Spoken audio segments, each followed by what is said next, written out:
All right, so today we're talking about characterization. So our big question is, how is direct characterization different from indirect characterization? So by the end of the lesson, you should be able to answer that question. Okay, so characterization is a really big question in ELA. So how characters are perceived and presented in different texts.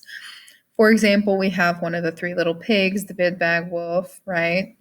And then Santa Claus. These are just examples of different characters throughout literature. So, characterization is essentially how an author chooses to tell you, the reader, about characters. They have two choices. They can choose to directly tell you about the character. That's going to be called direct characterization. Or they can give you clues about what the character's like. That will be called indirect characterization. So let's take a minute and unpack direct characterization. In direct characterization, the author tells the audience what personality the author is going to tell the audience what the personality of the character is.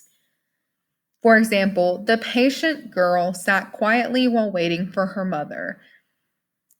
We're going to answer the question, what word describes the girl, right? So what is the author telling us the personality of the character is? So the patient girl sat quietly waiting for her mother. The girl is patient.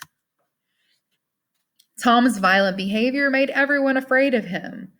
Tom's violent behavior. So Tom is violent. The author is directly telling us the personality of the character.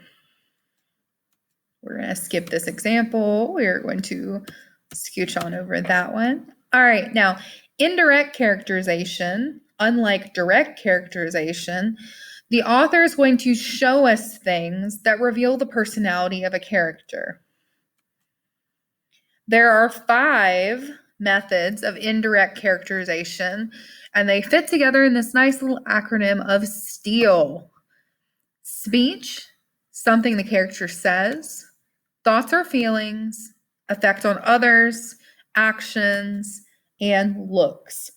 So let's talk really carefully, really quickly, if I can speak, about each of those. So speech.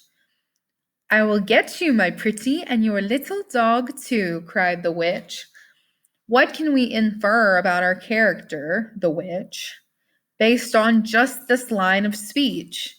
Well, she might be evil, she might be determined, she might be cruel. These are all adjectives that might describe the witch just from this one line of speech. Thoughts. I wonder how I can ruin her day, thought Mindy. What can we learn about Mindy from this one line? I would argue we could probably use some of the same adjectives as we used with the witch, right? Mean, evil, cruel. Any of those would probably work. All right, the effect they have on other characters. So all of the girls in Salem feared Abigail Williams. So if everyone fears this person, what might they be like? They could be scary, they could be mean. We don't really know. They could just be different and not fit in. All right, actions. Seemingly without cause, Renee slaps Brian across the face. Okay, Renee might be violent. She might be having a bad day. We don't know. But violent is probably the closest we can get without more context. And then finally, looks. Whoop, went too far.